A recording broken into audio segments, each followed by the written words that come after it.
আলহামদুলিল্লাহ কাফা ও সালামু আলা ইবাদিহিল্লাযী নাসতাফা আম্মা বাদ। মুহতারাম ভাই জানতে চেয়েছেন যে ফরজ নামাজে ইমাম সাহেবের সঙ্গে আমরা যখন নামাজ পড়ব তখন ইমাম সাহেব দুই দিকে সালাম ফিরানোর পরে আমরা মুক্তাদিরা কি সালাম ফিরব, না ইমাম সাহেব একদিকে সালাম ফিরাবে তারপরে আমরা সালাম ফিরব, আবার অপর দিকে যখন উনিও সালাম ফিরবে তখন আমরা ওনার সাথে অপর দিকে ফিরব, কোনটি সঠিক? চমৎকার একটি যুগোপযোগী প্রশ্ন। ভাইকে ধন্যবাদ জানাই সুন্দর একটি প্রশ্ন করার জন্য। রাসূল আকরাম সাল্লাল্লাহু আলাইহি ওয়াসাল্লাম বলেছেন, ইন্নামা জুইলাল ইমামু লিউতাম্মা বিহি ফাইযা কাব্বারাল ইমাম ফাকাব্বিরু। ইমামকে নিযুক্ত করা হয় তাকে অনুসরণ করার জন্য, সুতরাং ইমাম যখন তাকবীর দিবে তারপরে তোমরা তাকবীর দিবা।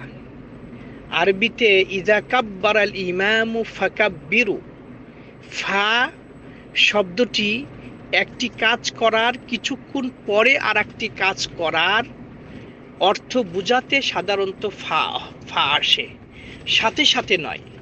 একটি করার পর আর একটি করা হবে এমন অর্থ বুঝাতে আরবিতে ফা আসে। তাহলে ইমাম সাহেব আল্লাহু আকবার বলার পরে তোমরা আল্লাহু আকবার বলো, ইমাম সাহেব সালাম ফিরার পরে তোমরা সালাম ফিরো। এইটা হচ্ছে হাদিসের অর্থ।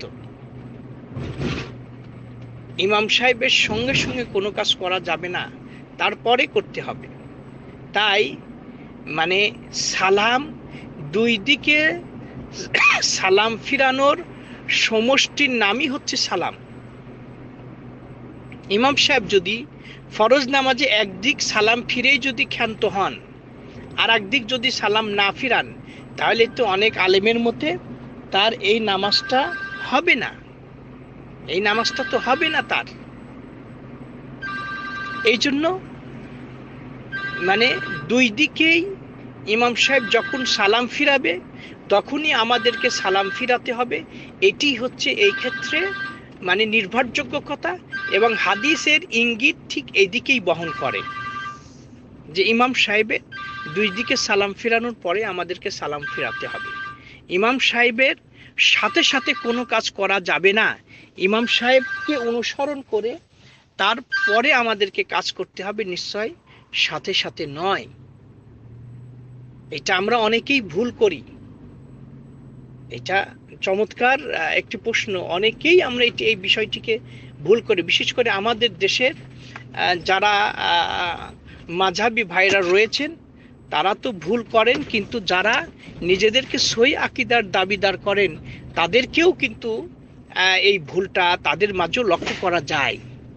এই জন্য এই বিষয়টি একটু আমাদের গুরুত্ব সহকারেই বিবেচনা করা উচিত এবং আমলে নেওয়া উচিত যে ইমাম সাহেব যখন দুদিকেই সালাম ফিরবে, উভয় দিকে সালাম ফিরার পরে আমরা মুক্তাদিরা সালাম ফিরব।